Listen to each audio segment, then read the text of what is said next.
तो आज की पहली जो बड़ी खबर है वो है सीसीएस की होने जा रही बैठक। पीएम की अगुवाई में ये बैठक होगी। आपको बता दें, ऑपरेशन सिंदूर के बाद ये पहली बैठक होने जा रही है।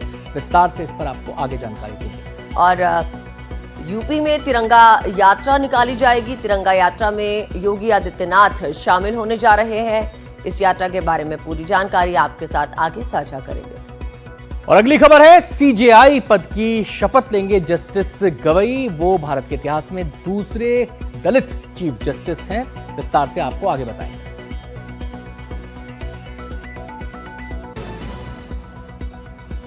तो आपको बता दें, ऑपरेशन सिंदूर के सफल होने के बाद आज सुरक्षा से जुड़ी कैबिनेट समिति यानी सीसीएस की अहम बैठक होने जा रही है। प्रधानमंत्री की अगुवाई में ये बैठक सुबह 11 बजे होगी। बैठक में हाल ही में पहलगाम में हुए आतंकी हमले और उसका बदला लेने के लॉन्च किए गए ऑपरेशन सिंदूर के तहत चल रहे सुरक्षा अभियानों की समीक्षा होगी। बैठक में प्रधानमंत्री मोदी के अलावा केंद्रीय गृह मंत्री अमित शाह, रक्षा मंत्री राजनाथ सिंह, विदेश मंत्री एस जयशंकर, वित्त मंत्री निर्मला सीतारमण, एनएसए अजीत डोभाल, कैबिनेट और रक्षा सचिव शामिल होंगे।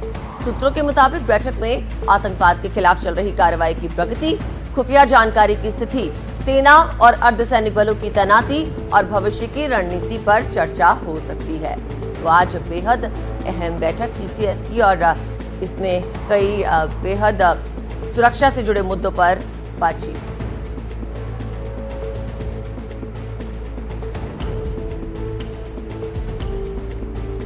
तो अब आपको विस्तार से ग्राफिक्स के जरिए इस सुपर कैबिनेट की बैठक के बारे में हम जानकारी दे रहे हैं। सीसीएस की दरअसल ये बैठक है और इस बैठक की जो अहम बातें हैं वो ये कि पीएम की अगुवाई में ये बैठक होने जा रही है। अदिति, और साथ ही आपको बता दें, ऑपरेशन सिंदूर की इस बैठक के दौरान समीक्षा की जाएगी और आतंक के खिलाफ जो रणनीति है, जैसा कि पीएम मोदी ने भी कहा था कि आतंक के खिलाफ नो टॉलरेंस की नीति है, उसकी भी रणनीति पर भी विचार किया जाएगा। और साथ ही सेना और अर्धसैनिक बलों की तैनाती के बारे में बात होगी और भविष्य की रणनीति क्या होने वाली है, इस पर भी डिस्कशन होना संभव है।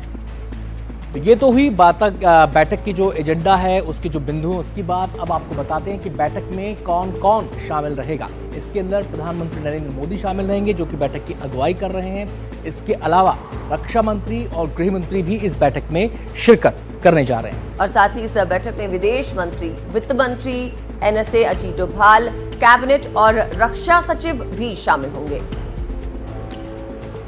तो अब क्या होती है सीसीएस की जिम्मेदारी, इसको भी आपके लिए समझना जरूरी है। आपको ध्यान होगा, ऑपरेशन सिंदूर से पहले सीसीएस की बैठक हुई थी और उसके बाद ही घोषणा की गई थी कि सेना को फ्री हैंड दे दिया गया है। तो सुरक्षा से जुड़े जो मामले होते हैं उन पर फैसला लेती है ये कमेटी। और साथ ही आपको बता दें कि फैसला लेने वाली ये सर्वोच्च कमेटी मानी जाती है, सीसीएस की कमेटी। और सीमा सुरक्षा, आतंकवाद पर नीतिगत फैसले भी यही कमेटी लेती है। साइबर सुरक्षा की रणनीति भी इसी कमेटी में उसको लेकर चर्चा की जाती है। तो तमाम जो पहलू हैं इन पर यह समिति विचार करती है। इस लिहाज से ये बैठक काफी इंपॉर्टेंट होने जा रही है। आगे बढ़ते हैं। ऑपरेशन सिंदूर की सफलता का आज यूपी में जश्न मनेगा। इसके लिए आज योगी सरकार पूरे राज्य में तिरंगा यात्रा निकालेगी। लखनऊ में सीएम आवास से निकाली जाने वाली तिरंगा यात्रा में सीएम योगी और राज्य के दोनों डिप्टी सीएम मौजूद रहेंगे। कार्यक्रम सीएम आवास पर सुबह 8 बजे शुरू होगा। इसको लेकर लखनऊ ट्रैफिक पुलिस ने कई ट्रैफिक डायवर्जन भी किए हैं। आपको बता दें कि बीजेपी पूरे देश में ऑपरेशन सिंदूर की सफलता का जश्न मनाने के लिए 10 दिन की तिरंगा यात्रा निकाल रही है। कल से शुरू हुई ये यात्रा 23 तारीख तक चलेगी। हम सीधे रुख करेंगे। हमारे संवाददाता पंकज झा हमारे साथ जुड़ गए हैं और जानकारी देने के लिए। पंकज, आज तिरंगा यात्रा यूपी में निकाली जाएगी, कितने बजे इसकी शुरुआत होगी? सीएम योगी यहां पर कितने बजे पहुंचने वाले हैं? डिप्टी सीएम के बारे में भी कहा जा रहा है कि वो भी आएंगे, और कौन कौन इसमें शिरकत करने जा रहा है? देखिए, पहले तो बता दूं कि यात्रा ठीक 8 बजे शुरू होने वाली थी, जो 5 कालिदास मार्ग यूपी के मुख्यमंत्री का सरकारी घर होता है। लेकिन आधे घंटे की देरी से यानी 8:30 बजे ये तिरंगा यात्रा शुरू होगा, वहीं पर मुख्यमंत्री के घर के पास से। और 10:90 चौराहा होता है, जो करीब 1 किलोमीटर तक की यात्रा होगी। तो 8:30 बजे ये भारतीय सेना के शौर्य और पराक्रम को जो घर घर तक पहुंचाने की बीजेपी ने एक रणनीति बनाई है, जिसको आप जानते हैं कि दिल्ली में इसको लेकर बीजेपी के राष्ट्रीय अध्यक्ष जेपी नड्डा और राष्ट्रीय महासचिवों की बैठक हुई थी, उसके बाद ही प्लान बना था और 23 मई तक पूरे हिंदुस्तान में इस तरीके से तिरंगा यात्रा निकाली जाएगी। आज सबसे बड़ी तिरंगा यात्रा कह सकते हैं यूपी में, लखनऊ में। तो इसमें दोनों डिप्टी सीएम होंगे, केशव प्रसाद मौर्य और साथ ही ब्रजेश पाठक, साथ ही बीजेपी के जो संगठन महामंत्री हैं यूपी के, धर्मपाल सिंह, ये सभी बड़े नेता इस मौके पर मौजूद रहेंगे, एक संदेश देने के लिए, एक मैसेज देने के लिए कि भारतीय सेना ने किस तरीके से ऑपरेशन सिंदूर चला करके एक जबरदस्त कार्रवाई की जिसकी दुनिया और देश पर डंका बज रही है। ये बताने के लिए अब से कुछ देर बाद, यानी ठीक 1.5 घंटे बाद, मुख्यमंत्री योगी आदित्यनाथ तिरंगा यात्रा की शुरुआत करेंगे। शुक्रिया पंकज आपका इस जानकारी के लिए। और अब आपको बता दें, महाराष्ट्र की राजनीति में एक बार फिर से हलचल मच गई है क्योंकि एनसीपी के दो धड़ों के बीच विलय की अटकलें तेज है। इसकी बड़ी वजह है एनसीपी के प्रमुख शरद पवार और उनके भतीजे महाराष्ट्र के उप मुख्यमंत्री अजित पवार का हाल ही में एक साथ मंच साझा करना। मुंबई में महाराष्ट्र राज्य सहकारी बैंक के एक कार्यक्रम में दोनों मिले। इस घटना ने राजनीतिक गलियारों में नई बहस छेड़ दी। इससे पहले दोनों नेता सतारा में रयत शिक्षण संस्था के एक कार्यक्रम में भी एक साथ नजर आए थे। विलय की तमाम अटकलों के बीच एनसीपी शरद पवार गुट के प्रदेश अध्यक्ष जयंत पाटिल ने आज दोपहर 2 बजे पार्टी की राज्य कमेटी की बैठक बुलाई है। हम सीधे रुक करेंगे, हमारे संवाददाता अभिषेक हमारे साथ जुड़ रहे हैं। आप अभिषेक, सबसे पहले तो ये बताएं कि ये जो मेल मुलाकात हो रही है, क्या इसके पीछे, पर्दे के पीछे का कोई खेल है? दूसरा कारण, अगर जैसी अटकलें हैं, अगर इनका विलय हो जाता है तो ये महाराष्ट्र की राजनीति के जो समीकरण हैं उसको कैसे प्रभावित करेगा? जाहिर तौर पर ये कोई पहली बार नहीं है। जैसे हम देख रहे हैं, पिछले 1 से 1.5 महीने के भीतर तमाम ऐसी मीटिंग्स हुई है जहां पर हमने देखा है कि दोनों पवार एक साथ मंच साझा करते हुए नजर आए।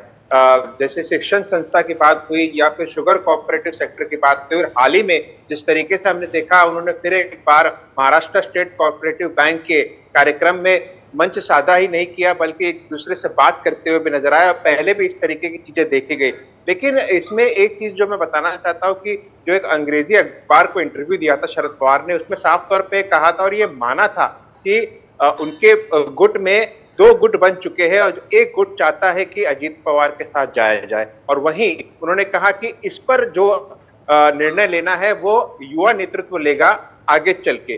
तो कहीं ना कहीं ये जो अटकलें चल रही है और इसको लेकर के जो संकेत दिए जा रहे हैं बार बार साथ में आकर सार्वजनिक तौर पर, कहीं ना कहीं इसको लेकर के बहुत राजनीतिक गलियारों में चर्चा महाराष्ट्र में लगातार चल रही है। और वहीं शिवसेना जो यूबीटी है, उनकी सहयोगी पार्टी, वो कहीं ना कहीं नाराज बताई जा रही है क्योंकि लगातार संजय राउत इस मंच साझा करने को लेकर आक्रामक होते हुए नजर आ रहे हैं। और खास करके शरद पवार को ये तक इशारा उन्होंने दे दिया कि आप हमारे साथ रहे तो ठीक, नहीं रहे तो भी हमारा संघर्ष अकेले जारी रहेगा। ये रही एक बात, और आगे चलकर इसको देखना होगा क्योंकि शरद पवार की राजनीति एकदम अलग सी रही है और कोई उन्हें प्रेडिक्ट नहीं कर सकता कि आगे वो क्या करेंगे और किस तरीके से करेंगे।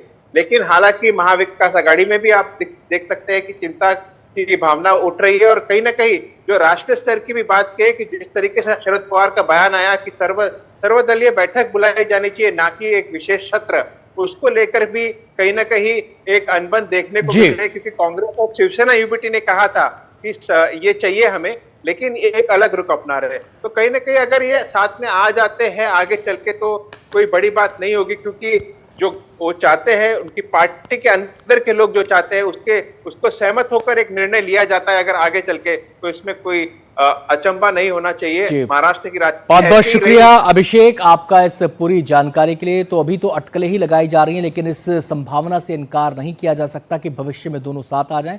खैर, वो एक अलग किस्म की समीकरण होगा कि किसका वर्चस्व होगा, कौन लीड करेगा, तमाम सवाल इसमें जुड़े हुए हैं। अगली खबर का रुख करते हैं। तो अगली खबर के तहत आपको बता दें, जस्टिस भूषण रामकृष्ण गवई आज देश के 52वें मुख्य न्यायाधीश पर शपथ लेने वाले हैं। जस्टिस गवई इस पद पर पहुंचने वाले पहले बौद्ध होंगे। जस्टिस गवई के पिता रामकृष्ण सूर्यभान गवई उन लोगों में शामिल थे जिन्होंने डॉक्टर BR अम्बेडकर के साथ बौद्ध धर्म अपनाया था। जस्टिस गवई सुप्रीम कोर्ट के मुख्य न्यायाधीश के पद तक पहुंचने वाले अनुसूचित जाति के दूसरे व्यक्ति हैं। उनका कार्यकाल 23 नवंबर 2025 को खत्म होगा। सुप्रीम कोर्ट में आज उनके शपथ समारोह के लिए स्पेशल स्क्रीनिंग का इंतजाम भी किया गया है। दरअसल समाज सेवा से जुड़े होने की वजह से महाराष्ट्र से बड़ी संख्या में लोग उनके शपथ समारोह के गवाह बनने के लिए दिल्ली पहुंचे हुए हैं।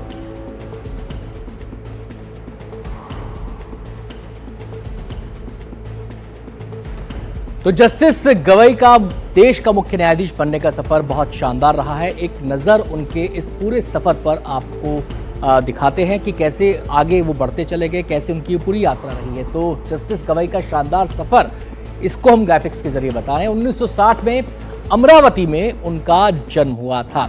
आपको बताएं, पिता सूर्यभान गवई दिग्गज नेता, उस परिवार में उनका जन्म हुआ। विरासत में मिला समाज सेवा का गुण। अदिति आगे आप बताएं। और साथ ही आपको बता दें कि मुंबई, नागपुर और अमरावती में इन्होंने पढ़ाई की और अमरावती विश्वविद्यालय से लॉ की डिग्री हासिल की। तो ये तो होगी पढ़ाई लिखाई की बात। स्थानीय अदालत से वकालत की शुरुआत की, यानी कि जो उनका कानून का करियर है वो स्थानीय अदालत से शुरू हुआ। 2001 में जज बनने का प्रस्ताव इनको मिला। प्रक्रिया में 2 साल से अधिक का वक्त लग गया, यानी कि जो प्रस्ताव आया था उसको पूर्ण होने में 2 साल से अधिक का वक्त लग गया। 2003 बॉम्बे हाई कोर्ट का एडिशनल जज इन्हें बनाया गया। अदिति। और 2005 की बात आपको बता दें, बॉम्बे हाई कोर्ट के ये स्थायी जज बने और 2019 में सुप्रीम कोर्ट के जज बने और 2025 में ये मुख्य न्यायाधीश बनने जा रहे हैं। तो हमारी शुभकामनाएं जस्टिस गवई को, और इसके बारे में आगे और भी विस्तार से जानकारियां हम आपको देते रहेंगे। जस्टिस BR गवई की मां ने NDTV से खास बातचीत में कहा कि उनके बेटे को न्याय के रास्ते से कोई डिगा नहीं सकता। उन्होंने ये भी कहा कि उनका बेटा सादगी की मिसाल है। साहब के साथ रहता था, साहब MLC थे, तो उस टाइम रूम में लोगों मुंबई में क्या है, खाने को मिलता है मगर रहने को जगह नहीं मिलती।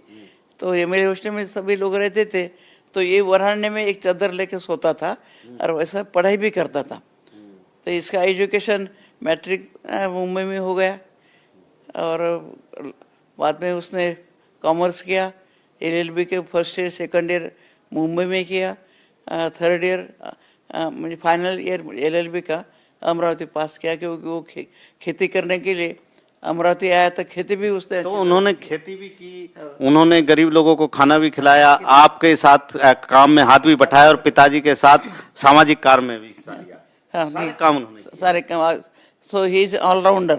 और कौन से काम की उसको शर्म नहीं है। काम कौन सा बड़ा है, काम छोटा है, ये उसको ऐसा कुछ लगता नहीं। अभी भी उसके घर में यदि कोई नहीं रहा, कोई मेजबान आ गया तो खुद के हाथ से पानी देता है, खुद शरबत बना के लाके उनको देता है। और वो खुद वो मुंह से बोलता है कि जब मैं जज के कुर्सी पर बैठता तब जज, नीचे आ गया तो मैं एक इंसान हूँ।